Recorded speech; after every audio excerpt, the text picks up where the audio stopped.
Ladies and gentlemen, the world's loudest talk show host, Bruce Snow Ghost Russell!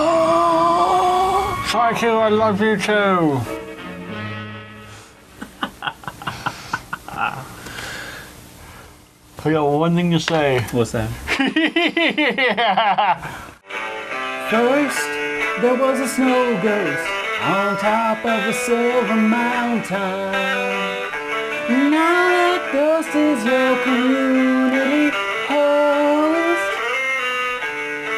A snow ghost wants to get the most out of you. 'Cause a better world begins with you. Well, Bruce, how's it going? Pretty good. We've had a lot of good feedback on the first episode of the Snow Ghost show. Yeah, we did. Thanks in part to our friend Jacob Berendez, who told a lot of people about the show. And they gave us a good feedback. They liked the show. But maybe you could, since this is only the second episode of the show, maybe you should explain the idea of the show.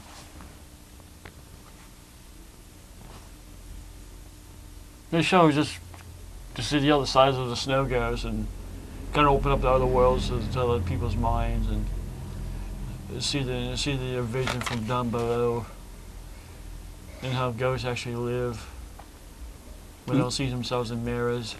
Speaking of not seeing yourself in a mirror, today's show is about vampires. Jacob, is your interest in vampires, like in vampires in general, vampires in movies? I guess my interest is not so much in vampires as in Dracula. I just find Dracula to be an interesting character. The historical figure of Dracula? The historical figure of Dracula is interesting, but it's not the character of Dracula, as far as I'm concerned. What is the character of Dracula? Historical character of Dracula, did what he had to do. Maybe went above and beyond to, protect his country from invaders. A lot of bad stuff. Mm-hmm. And that happens a lot. But that's not so interesting to me. I guess the character of Dracula I like because it's an interesting strategy. What do you mean a strategy? The only good origin story is the one from the Francis Ford Coppola Dracula, where he talks about becoming Dracula sort of as a war on God, which you could view as a war on the world that isn't playing fair. So he opts out of everything. Because he's really mad. He's really mad. So he opts out of everything and just becomes this outsider. He says, I'm not going to die. Yep. I'm not going to see myself in a mirror. Right. I'm not going to change my clothing style. Yeah. No living, no loveliness, all darkness and bats and rats and bugs, spiders, Coyote, wolves, children of the night. armadillos. Yeah, armadillos. Bold move. Coffin. What did you say? Coffin! Now, one of the Draculas that we're going to be showing intercut with this episode is Nosferatu, which is sort of the rip-off version of Dracula, where they didn't have the rights to use the book of Dracula, so they just sort of made everything exactly the same, except did things like change Dracula's name to Nosferatu. Yeah, Count Orlok. Count Orlok. So what do you think about like Max Schreck's portrayal of a sort of rat-like Dracula? Max Schreck's portrayal of Dracula is really good. The Bela Lugosi version has glamour. And armadillos. And armadillos. That's glamour. The Max Schreck version has nothing. It's all horrible. You think that that's closer to this idea of Dracula as a really mad guy, really angry guy? Not so much mad, as much as giving up. I said before that Dracula is great because he renounced everything. But he didn't renounce suaveness. He didn't renounce interpersonal skills. But Count Orlok did. Count Orlok turn himself into a An hideous, animal. a hideous apparition. You ever seen Interview with a Vampire? Yeah, that's another one about suaveness.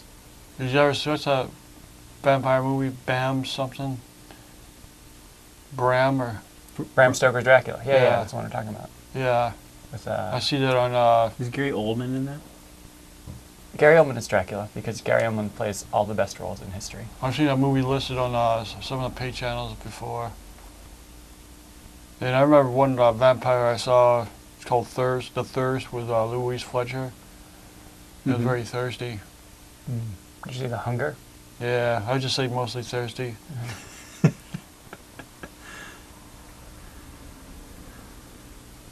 Gary Oldman was Dracula, Beethoven, Lee Harvey Oswald, Sid Vicious. And that guy in The Fifth Element. Yeah. Yeah, that guy. Actually, So Jacob, when we were talking about Dracula earlier, you told me that you would sum up your take on it as no bad guys. What does that mean, no bad guys? I don't know. Dracula's a bad guy, but it works out. Sticks to his guns. he does what he wants to conquer. Yeah. Does what he wants to conquer. He lives the blood of people who he loves the most. Yeah, it works out. He's a real thirsty kind of a guy. I don't understand how this works into the idea of no bad guys. I don't know, it's a different game. He's not playing a game with good guys and bad guys, is that what you're telling me? Everybody else, I think, is playing a game with good guys and bad guys. Yeah. You know, they're like Dracula, bad guy. I guess Dracula's henchmen, bad guys. Dracula does a lot of bad stuff. He eats people's blood and Sucks Stuff. the night. sucks the night. He stalks the night. He bites Stalks it. the night. Sucks the night. He terrorizes women and bites them on the neck. Yeah, that's not good. And turns them into vampires. That's not good at all. Hypnotizes theater ushers and pushes a guy down the stairs. But He turns into a bat. That's actually neither good nor bad. That's actually like kind that's of good. good. Yeah, that's good. Does he turn Turning into a bat is good. a wolf? Can he turn into a wolf? He can turn into a wolf. He can turn into The vampire bat. a vampire bat. Plus, he can command wolves. He can turn into a cluster of rats. He can turn into mist. That's all kind of good. Yeah, that's cool. You know, maybe cluster of rats isn't always an appropriate thing to turn into, but it's like kind of cool. It's good to have in your ability. It's good to have people out there making that happen. You know, it's like diversity. It's celebrating diversity. Yeah, it's celebrating diversity. It's How multicultural. many Dracula movies could you watch in a day, you think? All of them. Well, I'd have to have a couple TVs. If I was going to have watch Dracula movies all day long, at least one Friday night, after watching people get bitten up, that would make me very hungry. What would you eat? Something like, probably like pizza. Yeah. I'll be there. I love pizza. What do you think is the connection between Dracula and pizza? He's got red blood, Yeah, redness. redness and gloom. And Europe. So Dracula as a historical character, or not as a historical character, as a fictional character, comes out of Bram Stoker first, right? I mean, people weren't riffing on the historical figure before him too much.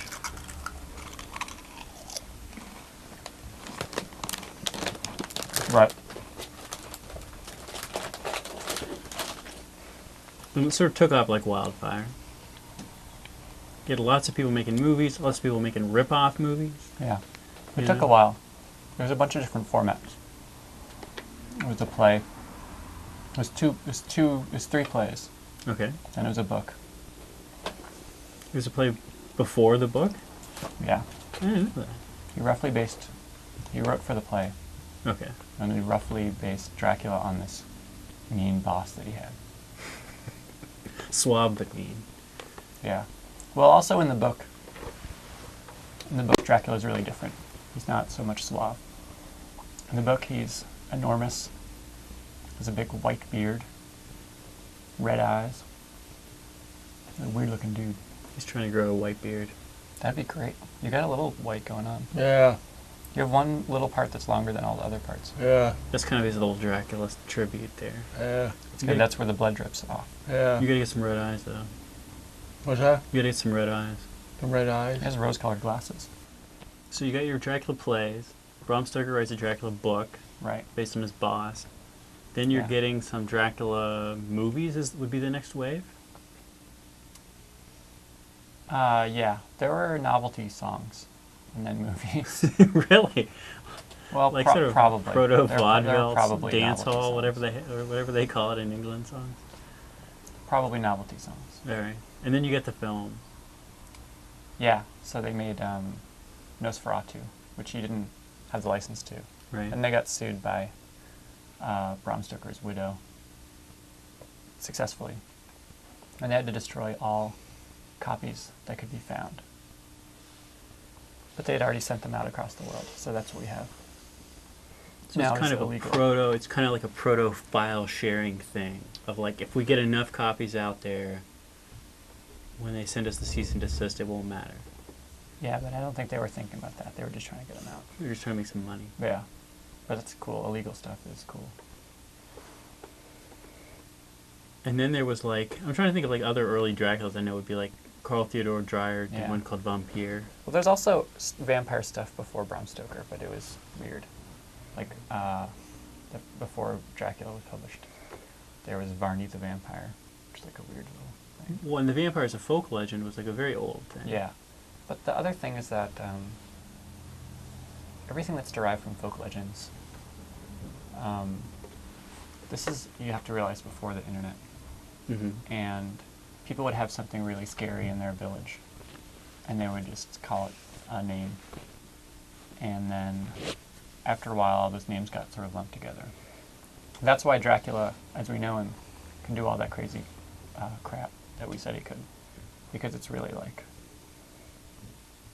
because he comes from the distillation of Monsters. a million people seeing everywhere. kind of freaky stuff. Mm-hmm. So, Bruce was telling me, he was the first person to tell me this, that Rhode Island had a disproportionate number of vampires. And I later found out that this was actually true. Did you bring that article with you? No, I didn't. No. can you sum it up? Yeah, I saw it on like I think like the sighting or Travel Channel. There was like some woman named Mary Rose, I want to say. Is it Oh, from- yeah. In Lincoln. Yeah. Lincoln, Rhode Island. Where my Yeah. friend Nick Perry is from. Hi, Nick. There's a vampire. And she died. They found her bones like They kept finding her. She would show up. I kept finding And her. they would say, we saw your daughter, Mr. Vampire's father. And he would say, she's dead. They would say, we know. This would go on a couple times. Till finally they dug her up and then cut her head off and buried her head one side of the road. Body way down the road, the other opposite cemetery. And they dug her up one more time and they found the bones were had been moved around. Yeah, Rhode Island's scary. So I guess the thing with Rhode Island is that this article was an interview with a scholar who studies this historical phenomenon. Michael Bell. Maybe I think that was his name, of little towns in New England having these vampire incidents where they were like, this person is undead, this person is not resting, they're coming out of the grave at night and doing whatever. And he said Rhode Island is like the hotbed of this. You know where you guys should go? To the Bridgewater Triangle. Where's that? Bridgewater, Connecticut? Bridgewater, Massachusetts. Bridgewater, Massachusetts? Yeah, Okay. it's a triangle composed of 3 Massachusetts zones. And all scary stuff happens there. So Bruce has that new record coming out. Everyone's excited about it. That's great. Speaking of that new record, you've actually got a song about Elizabeth Bathory on that record. Yeah. That's good. Countess of Blood. What's that? Countess of Blood. Yeah. She was pretty creepy. She was kind of like a Dracula type character. Yeah. Yep. One in a long line of rich jerks. It seems like that happens less nowadays, though. You have Less rich jerks? You way. you have less really wealthy people who are also psycho killers. Well, maybe they're just better.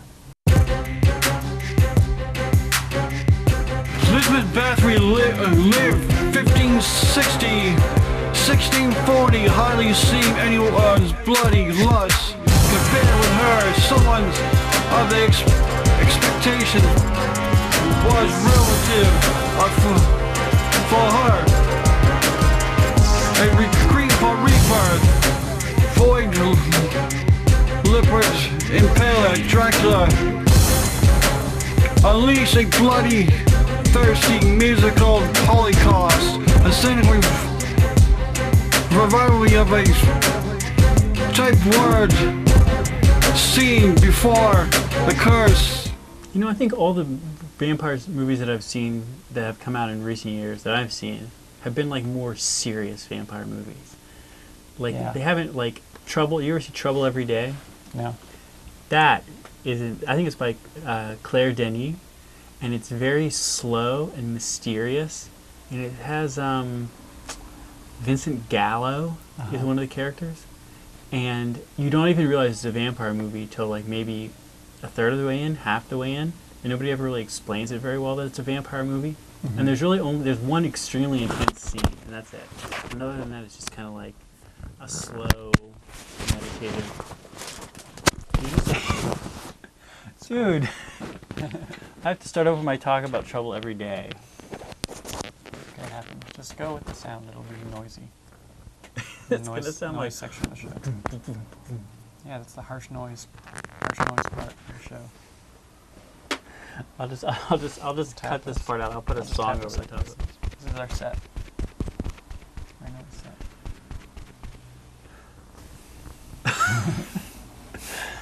Anyway, don't mess with it though.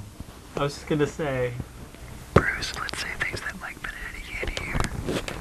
I want to tell you about another story, another vampire movie I saw that was not like a fun vampire movie.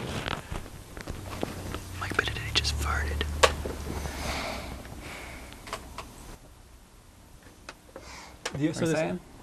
Damn it, Jacob! movie. We have some. Rasputin. Have you ever seen Rasputin? There's a story about Rasputin. Oh, the mad monk. Yeah. You might repeat that one more time, I couldn't hear you. The great thing about the movie Rasputin is that when they showed it in the movie theater, they would give away fake beards to everyone in the audience. It was all kids. So if you went to see the Rasputin, you sat in the front, you turned around. But just like that famous picture of a 3D movie in Life magazine, instead of everyone wearing 3D glasses, everyone's wearing a fake beard. To contact the Snow Ghost Community Show, email thesnowghost@gmail.com or leave a comment on our blog at wccatv.com/snowghost. To leave a voice message that we can play on the show, call 508-471-3897. Well, Jacob, thanks for coming on the Snow Ghost Show. Thank you for having me here in my own store. I know. Well, this is your junk store. Normally we give a special gift from your store to every guest, but since it's your store, it doesn't. Today, the gift was sponsored by Space Warfare brand potato chips, which is a good chip kind that I like. Pretty good. Oh yeah, very crispy. It's good. Bruce, do you have any final words for the people of Worcester? See you next time on the Snow Ghost Show, folks. First, there was a snow ghost on top of a silver mountain. Now that ghost is your community host. A snow ghost wants to get the most out of you. 'Cause a better world begins with you.